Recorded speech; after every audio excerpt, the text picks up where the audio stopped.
Closing the course, a course review. Where there is a beginning, there is an end, and I'm thankful that you made it this far. Seriously, thank you. And hopefully you have learned a lot from this course. We are going to have a quick review of the entire course and talk about our journey together.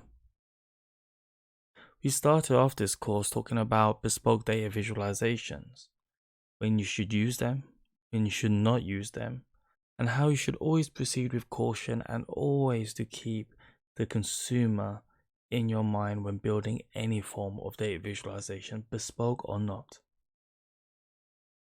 We then went through a series of videos to cover our core techniques. This ranges from the index function to Windows functions to table calculations to also data densification. And all of this was solidified through the building of several bespoke data visualizations and exercises.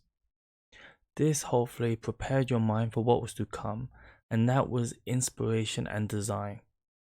Where you find inspiration from, and how do you distill your inspiration to get from seeing to designing to being ready to be implemented in Tableau.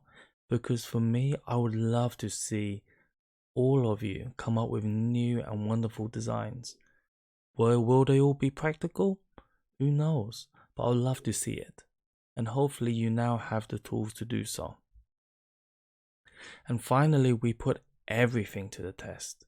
We walked through the design and the functionality of a sunburst. The one visualization that sparked it all off for me. So that sunburst we built from segments to rings, to the first ring, to second ring, to neatening up, to finishing off. A complete end-to-end example using all of the techniques that we have learned so far. We've also had a lot of practice. There has been over 30 articles and over 30 videos for you to get through. And for me, practice makes perfect. The more you practice, the easier it becomes, the quicker you become, and the more you will just see things. It's like looking at the matrix. When you stare at the code long enough, you just understand it. And lots of exercises. And there are still a lot for you to do. So the key is practice, practice, and more practice. And hopefully see you in the next course.